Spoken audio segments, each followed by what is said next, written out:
د یو ناروغ ځوان عبرتناکه کیسه.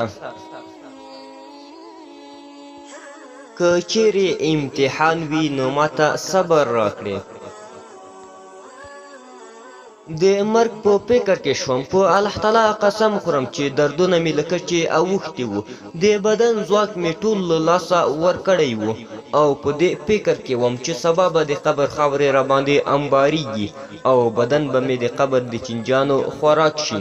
په ډېرې خواشیني سره مې وویل افسوس زما په حال چې د هغه چا پر وړاندې درېږم چې د صغیره او کبیره ګناهونو په اړه له ما سره حساب کوي.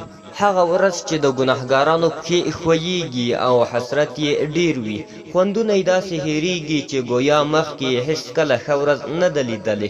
نو په ژړا شوم. په دنیا کې د پاتې کېدو هیله مې وکړه، د دې لپاره نه چې له دنیا څخه خوند واخلم، یوازې د دې لپاره چې خپلې اړیکې له الله تعالی سره زیاتې کړم. په ناڅاپي ډول معالج ډاکټر راغی. نرسانو ته یې لارښوونه وکړه چې بېهوشه مې کړي.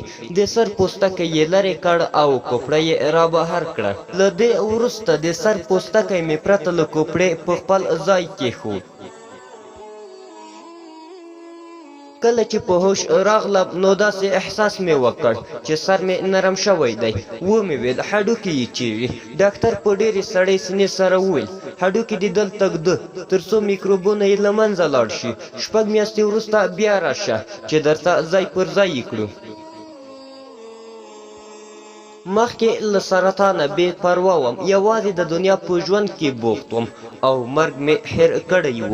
د دنیا له ژوند سره مې بې کچې مینه لرله، مګر اوس داسې ګڼم چې دې دنیا ته نوی راغلی یم. ورځې شپې همداسې تېرېدې. هغه د سرطان ناروغ اوس همدومره کولی شي چې په لاره لاړ سي. له 7 میاشتو وروسته یې بیا لیدو ته ورغلم. ومې لید چې خوښ او خوشحاله دی. د خپل واده بلنلیک یې راکړ. نن ورځ هغه د نیکو عملونو په ترسره کولو او د خیر کارونو ته په لارښوونو کې تر ټولو خلکو ډېر حریص او لیواله دی. ای په دنیا مینه ځوانه، چا د اوږد عمر وعده درکړې؟ شاید نن ورځ ستا د ژوند آخرنۍ ورځ وي.